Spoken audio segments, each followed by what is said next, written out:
So, thank you again to CTSB for filming, and we are very fortunate today to have Greg Dwyer with us, and he is going to help you with the magic of focus. So I will turn it over to Greg.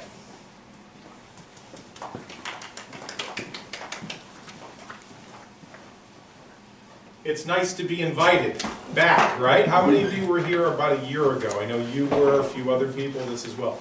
My sister, Maureen, invites me to her house for dinner. And before we sit down at the table, we're watching television. I don't know if you've seen this. This is Eddie Murphy and Jerry Seinfeld. It's called Comedians in Cars Get Coffee. Have you seen this on Netflix? A few of you? So they're sitting down, having a cup of coffee, and Eddie turns to Jerry and he says, Jerry, there's just too many options. And without missing a beat, Jerry Seinfeld says, the lack of focus is why we have a lack of greatness. Whoa. And I said the same thing. I said to my sister, whoa, I said, can you stop that tape? So it was on Netflix. We stopped it. And I wrote it down. The lack of focus is why we have a lack of greatness. Ask yourself, how often does that happen to you? Like, here it is January. How often do you get so excited at the end of December, and then you set these New Year's resolutions? And I was talking to a good friend of mine. She goes to the gym. She says, by the time March rolls in, right, nobody is at the gym. They have all these expectations, and then it disappears.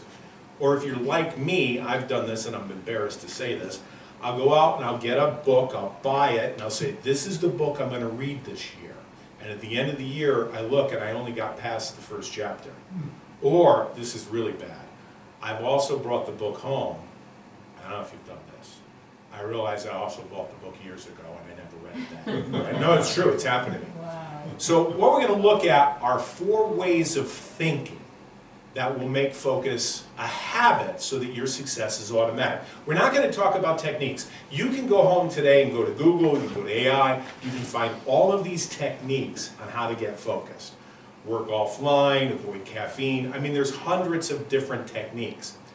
We're going to look at 4 ways of thinking that when you combine them together will create focus as a habit so that your success is automatic. Now, I'm guessing that 90% of what I'm talking about you've heard before, and about 70% you put into practice. Here's my goal today. When we walk out of here in an hour, 5 o'clock, you're going to walk away with 1 gem that will change the way you think about focus. That's the promise. Now, people who try to get focused, what they do is they tend to focus on techniques, or they tend to focus on the conscious mind. What I learned as a magician, I started as a magician in the 70s, what I learned as a magician is that the conscious mind is easily distracted. That's my first point. If you're taking notes, it's really simple. The conscious mind is easily distracted. So let me show you what I'm talking about. Put everything away, your coffee, your pens, everything that you have. What I'd ask you to do, play along because we need some participation. Just make a circle like this with your fingers. So you're going to take your thumb and your forefinger, just like this, and you're going to hold it up to your left ear or your right ear, just like about this far apart. Now, on the count of 3, I'm going to ask you to do something. Ready? I'd like you to take this circle and put it on your 1, 2, 3 chin. And this is your chin, ma'am. So what happened? Yeah, I mean, most people, you know, maybe you got it, maybe you didn't, but most people do what they see. Now, what they say, it's like New Year's Eve resolutions. It's okay. The conscious mind. So when people try to get focused, lose weight, make money, fall in love, have all these different intentions, when they rely on the conscious mind, they mess up. Now, I don't know if you've seen this, but David Copperfield, who's a colleague of mine, he has a show at MGM. This is how he starts his show. He takes his hands like this. In fact, do it with me. You take your hands like this. You have your left and your right. Your thumbs are pointing up. What you're going to do is you're going to take your left arm and you're going to cross it over the right. And then you're going to bring it down just like this, and then hold it tight. Now, if you're doing it right, your pinkies are at the bottom, your thumbs are at the top, okay? What's your first name? Joanne. Now, take your hands like this, Joanne, and just go just like this. Ready? You can't do it. So how did I do it? I did it with misdirection. I'll never forget this. The year was 1972. I just turned 10 years old. It was Christmas evening. I'm at my grandparents', and 37 people are in the room. A lot more than are here, 37. All Italians except my dad and my grandparents and a couple other people, but mostly Italians. They're all talking at the same time. This is way before the internet. This is way before cell phones. And there's a lot of distraction. The snow's coming down, the fireplace is burning, and my uncle Victor Riley, who, an Irishman, right? An Irishman who, when you talk to him, he had this twinkle in his eyes. Think of like, I don't know, like an Irish Santa Claus, an Irish Santa Claus. So he was in show business, and I was enamored by all of that. So he looks at me, I'll never forget this, true story. He looks at me and he says, "Greg, look." And I go, "What? Uncle Vic, what?" Now it's my birthday, I'm 10 years old. He holds up a quarter like this, goes like this, and it was gone. Now, I had never seen a magic show. I've never seen a magic trick. I had no idea how he did it. I said, "Uncle Vic, how did you do that?" He goes, "I can't tell you, Greg, it's a secret." I said, "I can keep a secret." He goes, "Yeah, so can I, Greg." So I finally got him to tell me how he did it, and this is how he did it. He did it with misdirection. And I'll never forget it because it changed my life. That was back in the 70s, 1972. And what misdirection taught me was this. There's only 2 tricks that she knows. I spent 10 years studying professional magic, doing shows. In fact, I was in North Adams. We were talking about this earlier. I was in North Adams in high school. I was suspended upside down in a straitjacket. I made the front page of the newspaper in my senior year of high school. I only thought about magic. And girls. I thought about girls. But it was magic and girls, and that was it. But what I learned was this. Misdirection only has 2 tricks. The first one is multitasking. Now, we all do it, right? We all multitask. But I will tell you, it is dangerous. Every single year in America, over 2 million people get hurt behind the wheel because they're driving down to Great Barren or they're going up to Boston and they look down at the wrong time to pick up the cell phone and they end up in the hospital. 2 million people. On average, we pick up our cell phones, we tap them, we swipe them, and we click them over 2,617 times a day. When a person gets to the work, wherever they work, right, wherever they work, they waste 12.5 hours every single week because they're not engaged, because they're multitasking. They're running to the bathroom, they're looking at Facebook, they're looking at social media. Now, I don't know how they figured this out, but they said that $650 billion is wasted every year in America because people are not engaged. And sadly, 40,000 people die every year in America because they're driving their car on the highway or the back roads, and the cell phone goes off, and they pick up that phone for the last time, and it's the last time. Why?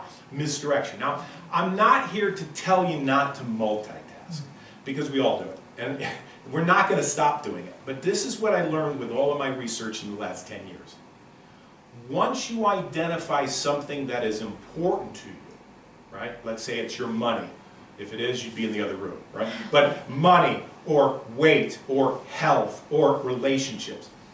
Once you identify what's really, truly important to you, don't multitask.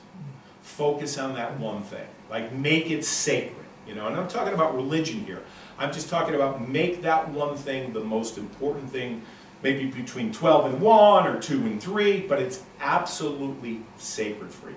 Because multitasking can be dangerous behind the wheel, but it's also dangerous when year and year goes by and you don't get what you really want out of life because you're not focused. Now, the other trick that misdirection has up her sleeve is information overload, right? And there was a guy back in 1956, he wrote a paper, very detailed, oriented paper, which you're not going to want to read. I'll give you the summary of it. It's called The Magical Number of 7. How many? 7. And what he says is this. There's billions of bits of information that are coming at us at the same time. Like, the clock is moving, the cars outside are moving, your heartbeat is moving. There's so many things going on. Over millions and millions and billions of information are coming at you, but you can't focus on all of them. It's impossible, because we're limited beings. So we focus on about 7 bits of information, give or take a couple. That is it. Now, if you want to see this online, don't do it now, but there's a video called The Monkey Business Illusion. Has anybody seen it? One? Anybody else? They have 2 teams. They have a team dressed in black, just like me, another team dressed in white. And they're passing the basketball. And they say, look, focus on the basketball team in white and count how many times they're passing the basketball. And count how many times they're doing it. So they brought in this group of people. They're watching the 2 teams. They're watching the white team. All of a sudden, in the middle of this, a guy in a gorilla suit, maybe you've seen it, he's shaking his head. A guy in the gorilla suit walks out, beats his breast, he's about 7 feet tall, and he walks off, and guess what? Over 50% of the people don't see the gorilla at all. So they stop it and they go, how many times did that team pass the basketball? Some people say 14, some people say 15. Spoiler alert, I think it's 60. And they go, hey, did you see the gorilla? Did you see the guy? Most people didn't see it. Now, I don't have a gorilla, but it would be like this. If I told you to look around the room right now for 7 things that are red, could you do it? She's wearing red. The fire extinguisher's red, that's 2. That over there is 3, 4. You can't count things twice. His shirt in the back is red, his shirt. So we got about 6, 7 things that we could, my tie. Oh, that's right, thank you. My tie is red, I forgot that. So we could do 7 things that are red, right? Is that easy for you? If you walked out of here at 5 o'clock, you could name those things. Now if I said to you, 7 things that are blue. No, I don't have any blue on. We all have a blue jacket over there. The coffee's blue. His blue jeans. What else? She's got blue jeans too. Oh, those chairs. Those little chairs for the fairies. Little people. Not the fairies, you know what I mean. Now I'm thinking of St. Patrick's Day and the magic. Those of you watching from television, they're tiny, tiny chairs for kindergartens. This is not any kind of hate speech, okay? All right. So yeah, you could do it, right? You could do 7 things that are blue, 7 things that are red. Oh, by the way, here, I don't know if you saw this. I'm wearing red here. So now if I said to you, now think of another 7 things that are red, besides the things we pointed at, you'd have to look out the window. And then if I said to you, now come up with another 7 things that are blue, you would have what we would call overwhelm. Couldn't handle it. You just couldn't handle it, because we are limited beings, right? So they brought in the team again, and they said, listen, we fooled you. Most of you didn't see this 7-foot gorilla like this. No, most of you didn't see it. So we want you to count how many times the white team passes the basketball, but we want you to focus on the gorilla. Just keep your eyes on the gorilla. Don't miss this. So they show the video to the same people, and they stopped it, and they said, hey, did you see the gorilla? Every single one did. Every single, and they felt so good about themselves. Then they said this. Did you notice that the curtain changed color? It was blue, now it's red. They had a curtain in the back. Guess how many people saw that? 0. So here's how misdirection works. The conscious mind is easily distracted. And misdirection uses multitasking and uses information overload so that when we come to 2026, and come to 2027, and come to 2028, we find out that we haven't done what we wanted to do because we tend to focus on the conscious mind. Right? So that's it. Now, I'm pretty sure most of you didn't know how I did this.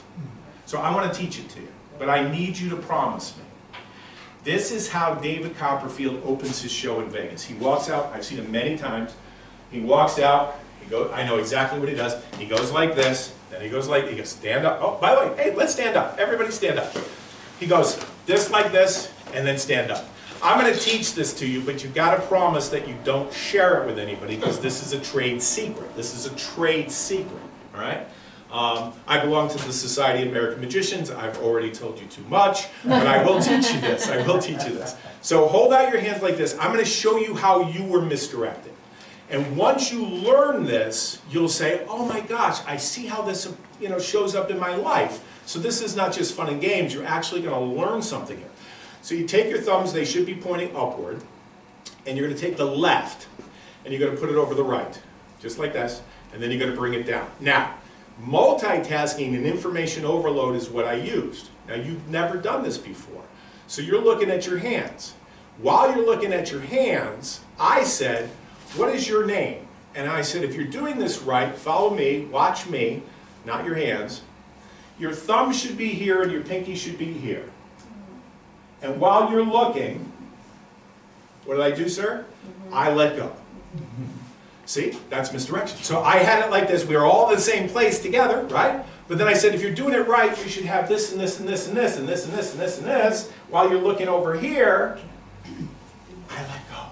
And then I just, okay? So let's do it together. I want you to look for the gorilla, all right? So look for the gorilla, look for the gorilla. So take this hand, put it over the left, right? So just like this. So you left over the right. All right, follow me. All right, you got it? Now bring it around just like this and tie it tight. Now, this is the point where I let go. But I don't have to because I already misdirected you. Now, before you sit down, and before you give me a standing ovation, before you sit down, I want you to find a partner and explain to them how you get misdirected. We have 2 people, 3 people, 4, 5. We have an even number here. So you only have 2 minutes. I'm going to give a prize away for the best person that has an example. But you have 2 minutes to explain to your partner how you get misdirected in real life. Go.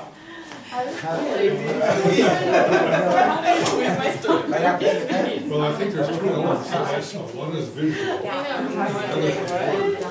right. But then when he did the task, I had it right. My hands were exactly.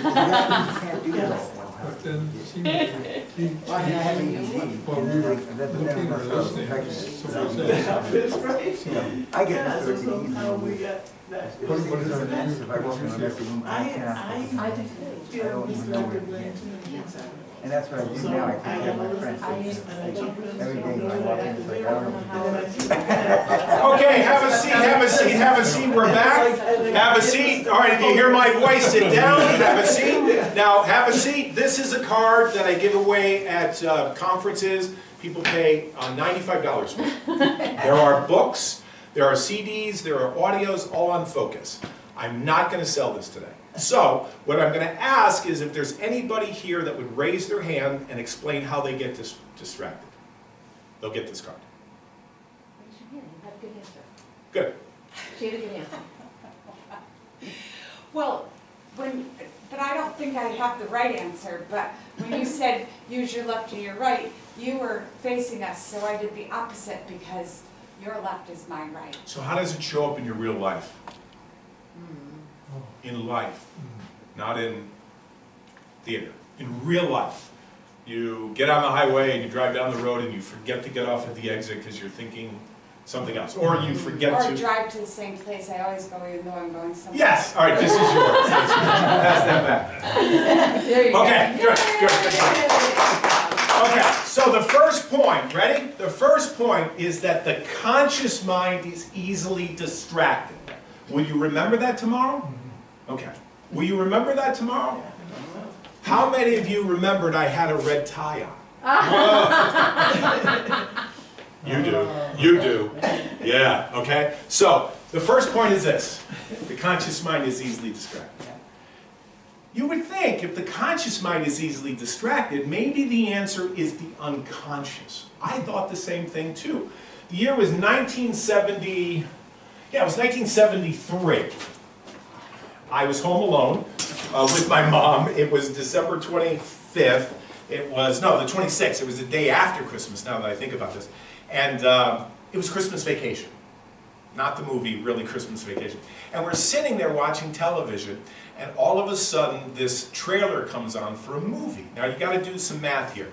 This is December 26th, a year later. It is 1973, and it's the day after Christmas, and this movie comes on, and I can still see my mom to this day. She rolls her eyes, big Italian, big brown eyes, and she goes, "I can't wait." Sarcastically, right? You gotta know my mom. My mom loved the Pope, sent money to the Pope, loved Billy Graham, sent money to Billy Graham. She also sent money and read Wayne Dyer's books. And she was out on a limb with Shirley MacLaine. Like, she was all over the place. So I was very confused as a kid growing up. But my mom rolls her eyes and she goes, I can't wait. And I say, Mom, I'm like 11 years old. I just turned 11. I said, Mom, it's just a movie. Just a movie. Who knows what the movie was? No, it's dark. Oh. Really dark. Most people say Jaws. It's December 26, Boxing Day, 73. The Omen? Close. Whoa. Close. You're getting there. Okay. What is it? The Godfather. No. The Exorcist. Oh. I didn't see that movie until I was 30 because of my mom. So I said, Mom, this really happened. I said to my mom, I said, Mom, this is just a movie. She said, Gregory, be careful what you expose your mind to. And I said, Mom, it's not true. These commercials haven't been on television for years. See if you can complete them. Don't squeeze the Charmin. You deserve a break today at, right? The other one is, where's the beef? Where's the beef hasn't been on television since 1984. Companies and commercials know that if they keep on saying the same thing over and over again, they will impact our subconscious or unconscious mind. And they know if they can get you as a small child at the age of 7 that they got you for life. Every time I go into a store for food, I walk by the soft drinks and I see 7-Up, I say to myself, I remember that when my parents had it for the holidays. We used to have it. Or Butter Crunch ice cream friendlies. I remember that in 4th grade. I remember Frito. You know, my mom packed that for my lunches. So people know this, that if they just keep on saying the same things over and over again, you don't even know it, but you've been programmed. We've all been programmed. Let me give you an example. I'd like you to think of a color. What popped into your head? Did red pop into your head or blue? Yeah, so red and blue. Now, if you didn't think of red or blue, you've been programmed. But if you did think of red or blue, you've been programmed. There's no way to get around programming. There's just no way. And all of the program happens before we're like 7 years old. It's amazing. I'd like you to think of a number between 1 and 10. Not like 3, because everybody says 3. What number popped into your head? Some people say 7. And some people don't. But either way, it doesn't matter. You can't get away from programming. My mother was right. The other way that this works is conditioning. Now, conditioning is subtly different because conditioning is what we do to ourselves. Programming is what other people do to us so that we want 7-Up, or we want the Toyota, or we want, they do this. It's called marketing. But conditioning is what we do to ourselves. And when I first looked into this 10 years ago, because I've been studying this for a while, I came up with the number that we have anywhere from 45 to 65,000 thoughts every single day. And then I heard the other day somebody said it's more like 70,000 thoughts. And then I read some more literature that said it's more like 6,000 thoughts every single day. Now, I don't know what's true. I really don't. I'm not going to spend the rest of my life trying to figure out how many thoughts I have. But here's what's scary. This is really scary, and everybody agrees on this. 95% of what we think is repetitive every single day. We're just repeating these patterns over and over again. So if you take programming and you take conditioning, what you have is a life of predictable patterns that you run over and over again, which the reason why we do it is we want to feel comfortable. That's really the reason why we do it.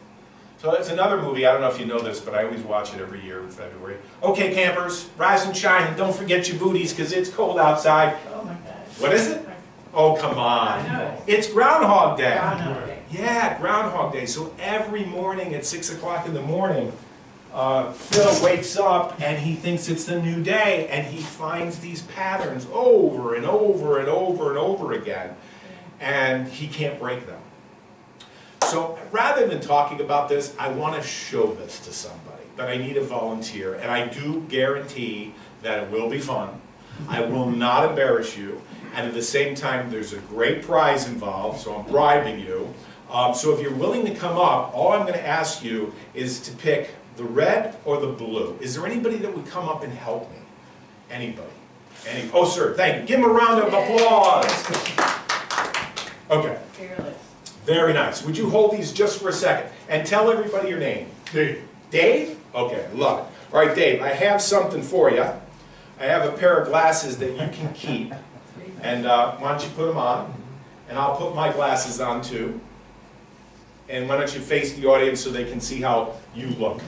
We both look pretty ridiculous. I'll give these to you. Be careful. Be very careful. Okay, all right. So we have two lenses. We have the blue and the red. So the blue is programming since we're 7 years old. The other color is conditioning. So between programming and conditioning, we have patterns that are predictable. In other words, we keep on doing them over and over again. So we say at the end of the year, oh, I want to lose weight. I want to find the love of my life. I want to make more money. I want to be more happier. And then as January, February, March rolls in, we find that these are things that are pulling us down, the programming and the conditioning and the patterns, and we try to fight the current with our willpower. I don't know if you've ever felt in this way. I did this for years. I was struggling for years until I changed the way I thought about focus, and that changed everything. So this is a little game. I don't know if you've ever seen The Matrix. He's got a red pill and a blue pill. I don't know if you saw the movie, but if you did, there's a reference there. Sir, Dave, I'd like you to pick either this pack or this pack. This is the red. It kind of looks weird with the glasses. This is the blue.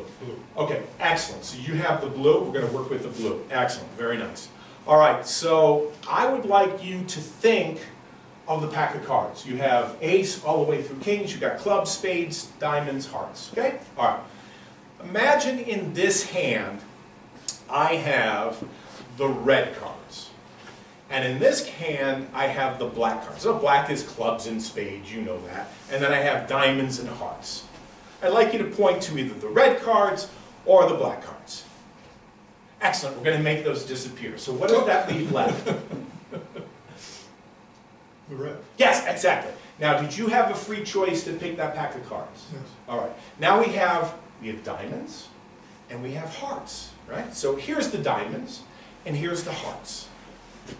Point. Excellent. Did you have a free choice? Yes. All right. So he has a deck of cards. Hold out your deck of cards. All right. And he just picked hearts. Did you feel that was a free choice? Yes. Okay, good. So now we're going to look at the difference between number cards and picture cards. Now, picture cards are kind of complicated. We're going to start with ace. So we have ace, we have jack, queen, and king. Those are the beautiful pictures, right? And then we have 2, 3, 4, 5, 6, 7, 8, 9. So we have the number cards here, and we have the picture cards here. Just point. Oh, you want the number cards. Did that feel like a free choice? Yes. Okay, give me the pack of cards. Now, none of these choices for Dave have been a free choice, but he thinks they're a free choice because he's wearing the glasses of programming and conditioning, right? And this is how people live their life. Dave, there's 52 cards. We don't have all day, but we want you to think of a number between 2, 3, 4, 5, 6, 7, 8, 9. Pick a number. 8. Now I want you to subtract 1. What do you got? 7. All right, did that feel like a free choice? Yes. Okay, good. So we got the 7 of hearts. He picked this pack of cards. I'd like you to give me a number between 1 to 52. Now don't go too far because we're going to count these out. This is the most difficult trick in the whole world. You could be a magician, you could go to the Magic Castle, you could mentor with David Copperfield. The most difficult trick in the world is name a card any place. In other words, 7 of hearts, and then he names a card. Like he says 10, or he says 7, or he says 15, or he says 20. And then what we're going to do is we're going to count down, and we're going to see if it's the 7 of hearts. It is the most difficult trick in the world to learn. Like you have to be a master level magician. So Dave, 52 cards. Let's open the deck. I'll give this to you. All right. And I'm going to give it a little shuffle. By the way, we didn't work this out, did we? No. You don't know me, right?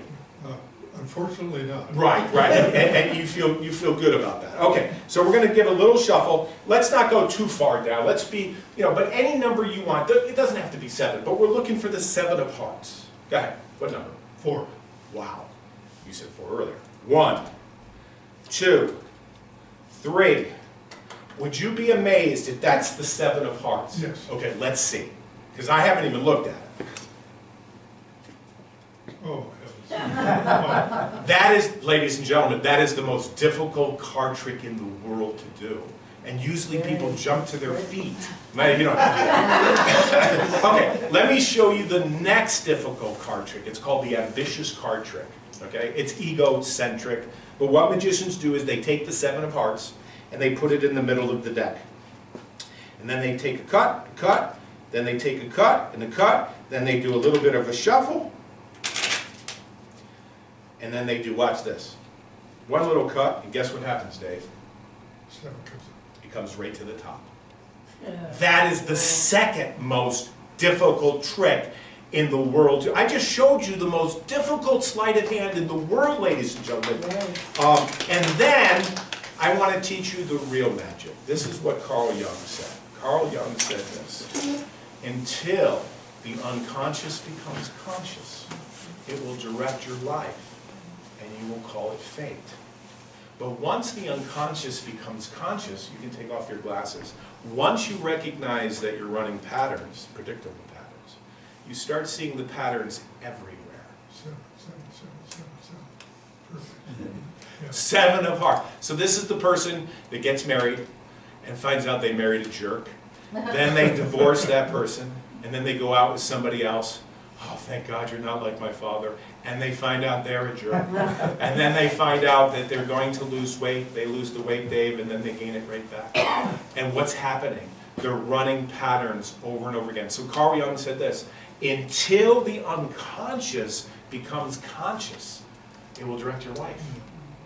And you'll call it fate. But once you can catch the patterns, you go, oh, I see why I'm doing this. Those glasses are for you, and all of this applause is for you. Have a seat, Dave. Have a seat, have a seat. I'll switch with you.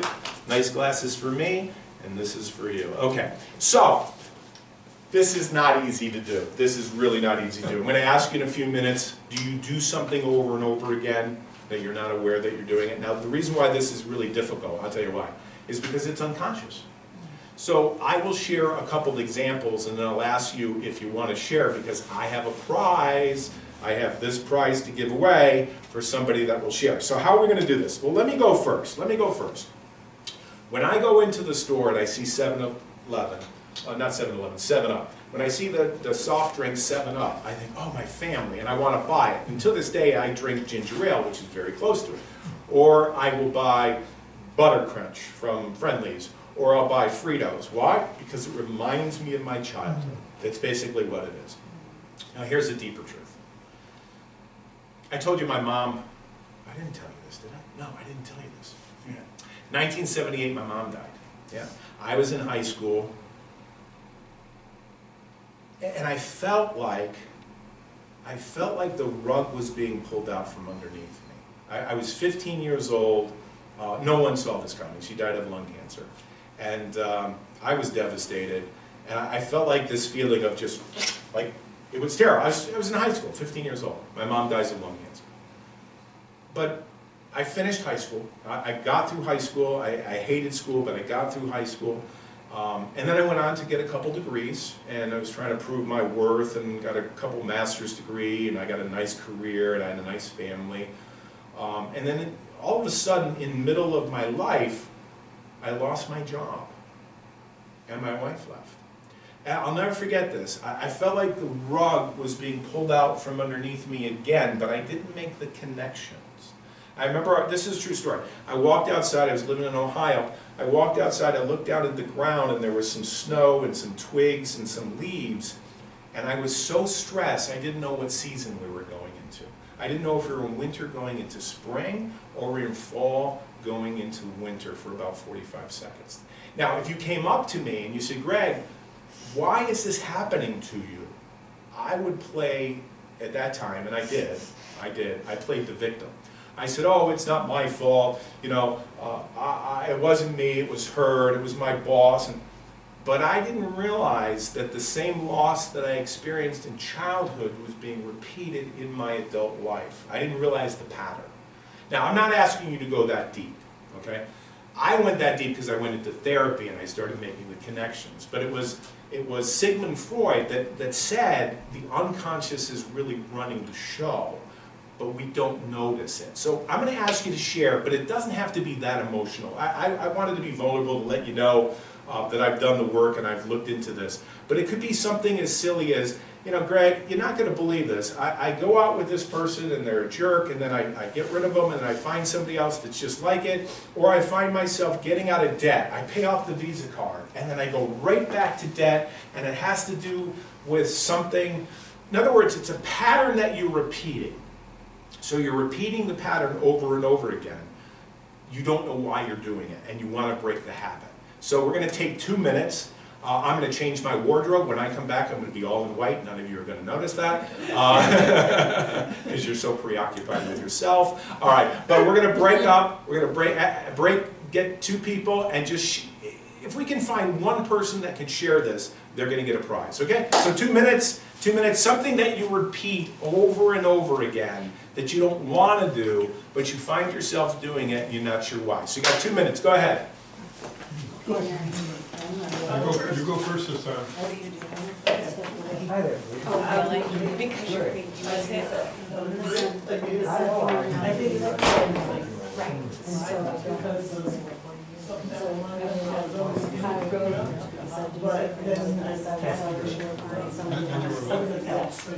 Oh, gosh.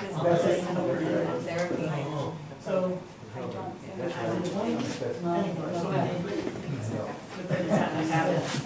so every time we switch it, it was like, I want to break that.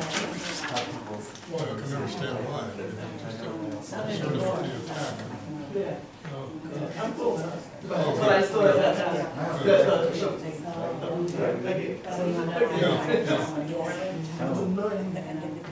trying to think of what I've been trying to do or do. Okay, let's wrap it up. So this is a card that I do sell at conferences. If there's anybody here that would share some pattern that you do over and over and over again that you don't like to do, maybe you're going to explore over the weekend why you do it. But something you do. Anybody? Yeah. Yes, go ahead, ma'am. I don't put things away, You don't? no. And then I get into something else, and I don't put it away, because Okay. it's like, I'm done with that already. Yeah. So then I've got a mess. because So I do you don't- know why you do it? Because my excuse to myself is just that I've already moved on to something else. Right. I knew somebody one time, this is years ago in New York, they had a lot of clutter, and they were using the clutter to protect them. And they didn't know this. This is a person I knew in New York, and I said, hey, how come there's so much stuff around? And they said, I don't know, I just, I put the clutter. Oh, no, you know what, I kind of want to keep my boundaries. And this person, once they figured it out, they cleaned up stuff. And so these are the patterns that we run. This is for you. Thank you for sharing. Okay, so just to recap, if you're taking notes, the first point is this. The conscious mind is easily distracted. Only 5% of what we do is being controlled by the conscious mind. And we have a tendency to get misdirected, and also with that, it's the unconscious mind that runs these patterns. So think about it this way. If the unconscious, over here, if the unconscious is on autopilot, right? It's doing these things over and over again, right? And the conscious mind is easily distracted. What hope is there for the average person? I mean, 98% of people that set New Year's Eve resolutions fail by March. So if the conscious mind is easily distracted, and hopefully I showed you that that's true, and now we know that the unconscious, 95% of the unconscious, is on autopilot, running patterns that we're not aware of, 7 of hearts, 7 of hearts, 7 of hearts, 7 of hearts. I tell you, I struggled for years. I struggled for 20 to 30 years until I changed the way I thought about focus. And here's how it happened. I was up in Massachusetts, and I was at a conference, and I met this guy by the name of Anthony Gailey, who happened to be a hypnotist, but he was putting on a presentation. Not necessarily about hypnosis, but he was putting on a presentation on how to be a high achiever and a person of focus. So I'm sitting there watching this person, and I went up to him afterwards and I said, what's the difference between the person that is distracted and the person that is programmed and doesn't hit their goals versus the person that is a top performer. Now, the reason I asked him is Anthony would go all around the world, and he would do these lectures and conferences, Turkey, Europe, all over the United States, and he would sit with the top salespeople and top performers in the fields. And he'd all ask them, what is the one thing that separates you from the 98% of the population? And I said, Anthony, this is more important than the coin trick that my uncle showed me. I mean, you could learn that at a library book. But I said, Anthony, you spent 20, 30 years studying high performance people. How do they do it? And he says, Greg, he didn't say what my uncle said. He didn't say, I can't tell you, it's a secret. He didn't say that. He said this, it's imagination. He said the difference is when you talk to the average person that's at work and they hate their job, and you ask them what they're imagining. They're like, I'm imagining the cruise, I'm imagining summer, I'm imagining, being able to clock out at 5 o'clock. You ask the top performer that is hitting their mark and making things happen and are very successful, what are you doing differently? They'll say, I'm using my imagination to think about my goals. I said, are you telling me it's that simple? And he said, yes, it is that simple. So let me show you what I'm talking about. I want to show you something. How many of you see a lemon here? Okay? We're going to do a little exercise in imagination. Okay? In imagination, so we need a lemon and we also need a knife. So let me see if I can get my knife out. All right, so I have a lemon and I have a knife. Now I want you to play along with your imagination, all right? So I'm going to take this knife. This is not a real lemon, but I want you to use your imagination. I'm going to take this knife and I'm going to cut into this lemon. I want you to imagine that the juice is coming down my coat, okay? And then I'm going to bite into the lemon. And I want you to imagine in your seats that you're experiencing it. So when I asked Anthony, I said, what's the key? What's the key to focus? Because I thought it was willpower. I thought it was discipline. He said, no, Greg. It's not that. It's the power of the imagination to reprogram the unconscious mind. So this is just an illustration to show you that. So I'm going to take the knife and cut into it. And all of a sudden the juices are coming down just like this. And then all of a sudden I'm going to bite into the lemon. I'm going to ask you if you experience it. Anybody? Yeah. Okay, you did. Okay, yeah. What's your first name? Kathleen. Kathleen. Have you ever seen this before? No. Okay, so what was your experience? Saliva. Oh, you did? Okay, all right. Now I know you just came from the other workshop on money. No. Oh, you didn't? You just walked in? Yeah. Okay, so would you like to help me? Sure. Okay, come on up. Come on up. Thank you very, very much. So how did you hear about this lecture? I saw it in a sign that's in front of the Oh, okay, library. okay. And tell everybody your name again? Kathleen. Face the audience. Okay. Kathleen, so you, under my suggestion and under your imagination, saw a lemon and you saw a knife. Yes? Yes. Okay, good. All right. So what am I holding here? A fork. A fork. And what am I holding here? Something else. Yes. But you played along, which is good. So this is the key. The key is the imagination. So It was a lemon when you were holding it. You changed it. Hold it and open it. You changed it. You put it in your pocket. So open that up. This was a lemon when I looked. Look what it is. It was a lemon. I know what you're thinking. Pockets. May I see No, your pockets? let's cooperate with the show, ma'am. Open it up. May I? Open it up. Open it up. Open it May I up. What see is your pockets, please? it? You go first. All right, open it up and show the audience. Well, it says, oh, I'm a fool. No, you're not a fool. Oh, look, No. it says I'm absolutely stupid. No, not at all. Oh. Do you like that?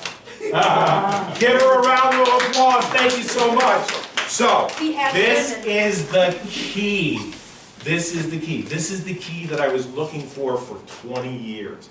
When I talked to Anthony, he said, Greg, people who are successful, they're able to use their imagination. So, I have a gift for you, which is not a card, it's not an ebook, it's a bigger gift. And the gift is, I'm going to show you the process. Remember I shared with you 4 ways of thinking? 4 ways of thinking that will help you make focus a habit so that your success is automatic. I need somebody that has been here from the beginning because we're going to build on what we talked about 45 minutes ago. Dave helped me. I don't know if there's anybody, you helped me. So is there anybody else that would like to come up, would like to volunteer? I will show you the process. Nobody else out there? We got Beth. Beth will do it if nobody else. Okay, let's work with Beth. Okay, thank you. All right. So tell everybody your name. My name is Beth. Okay, so we're going to walk through what Anthony taught me. 4 ways of thinking that will change the way you think about imagination. So the first one Anthony shared with me is people who are successful, they use your imagination, they use their imagination in 4 areas. And this is easy for anybody to do. You can do this, in fact you all do it. But it's on purpose. The first thing is you write it down. The second thing is you say it to yourself. The third thing is you see it, and then you do it. Now this is really simple, but when you do it over and over again, it impacts your unconscious mind. So the first one is to write it. So here's what we're going to do. I'm going to give you a piece of card, and I'm going to give you a pen, and I would like you to write a word. One word that represents something that you want to have happen in 2026. It could be wealth, it could be love, it could be So many things. just one thing, just one thing. So just one thing. So the first thing a person does is they think on paper. They write down, and we didn't work this out. We did not work this out. So you write down one thing that's really important to you. Did you write down one thing? Okay, and we did not work this out. Okay, so hand me the piece of paper. Not yet. Okay, and then cap the pen so that I don't get it. Excellent.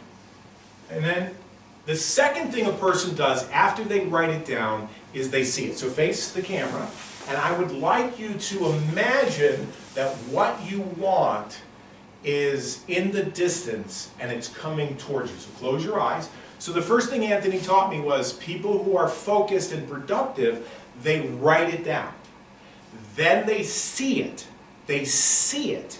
They see it. Now I want you to, Beth, I want you to see it coming closer and closer and closer to you.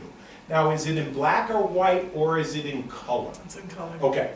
Is it moving like a video, or is it stagnant? No, it's moving. Okay, it's moving. All right, so that's good. So she writes it down. Now the rest of you can do this. You could write down anything you want as long as it's specific, right? Weight, finances, love, whatever it is, you write it down. You use your imagination. So right now we're using your imagination. Now the second thing, or the third thing, is you say it to yourself. I have to tell you a story. Pause for 1 second. This is a true story. Last year was the best financial year of my life, okay? And the reason why is I really truly believe I was able to put into practice what Anthony taught me, right? So at the beginning of the year, which was the end of 25, going into 26, I wrote down a financial goal. I said, I'm going to practice this. I'm going to see if this works. I'm not going to go and lecture if this doesn't work. So I wrote down a big number. It was a huge number. Never got that close in my life. So I wrote it down. And about June, July, August, I said to some of my friends, I don't know, I think I'm probably going to miss this like $5,000. I'm going to miss it like $5,000. And I said, well, wait a minute.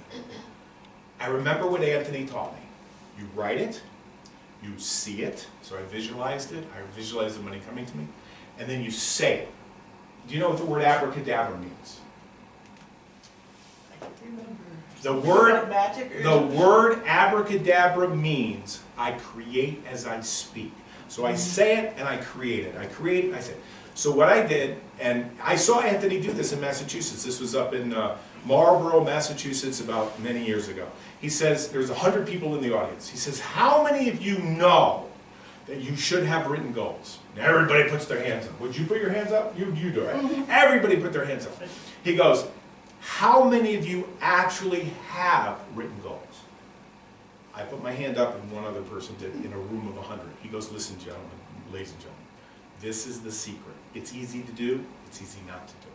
So, number one, you write it. Number two, you see it. Number three, you say it.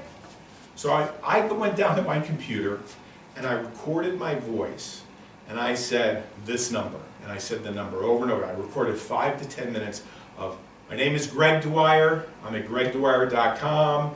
My business is this. This is how much money I'm going to make. I felt ridiculous. I felt ridiculous. In the back of my mind, I figured I was going to be $5,000 short this last year. In September, I get an email from a company in New Jersey that wants to hire me to talk to their sales force in real estate. And they hired me for $5,000. I know, you're surprised. That's the real magic.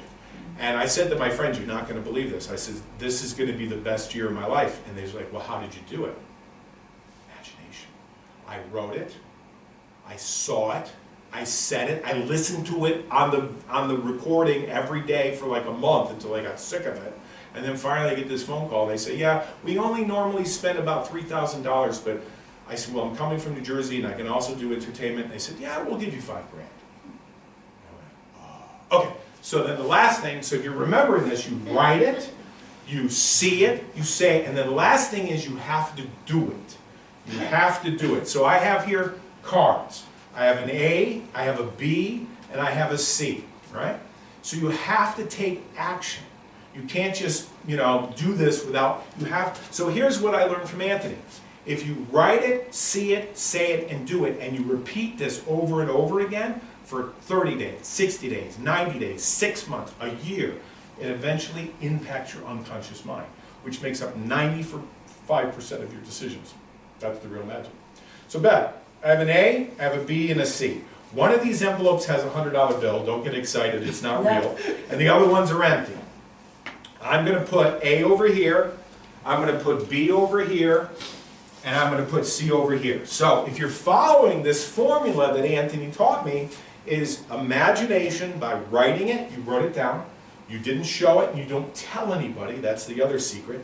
2, you see it coming towards you, you say it, which you said it in your head. Now, you have to take action, which is risky. So you're going to go for the A, or the B, or the C. Do that now. Pick one of them. All right, so you got the A.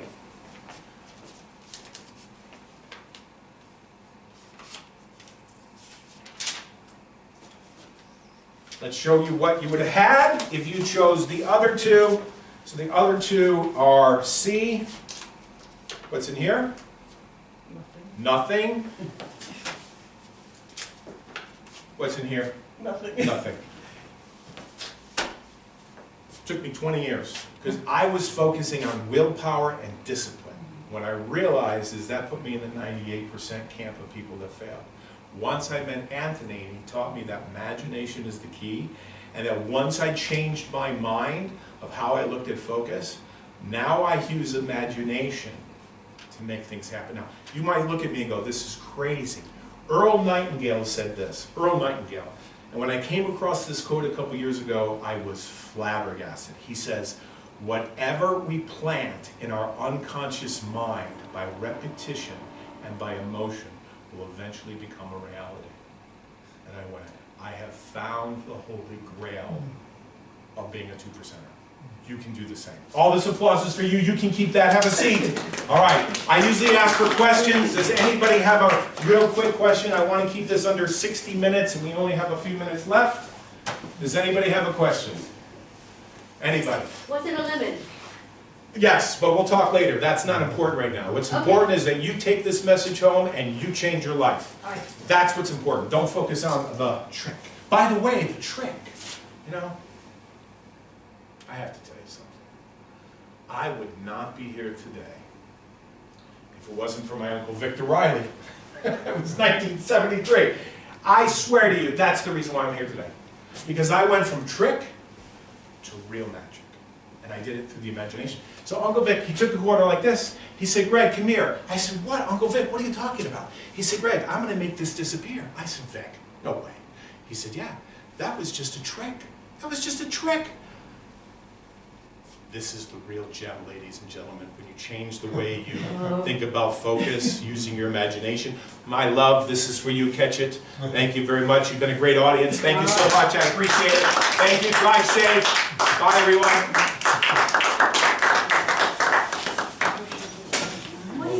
What did you get? Quite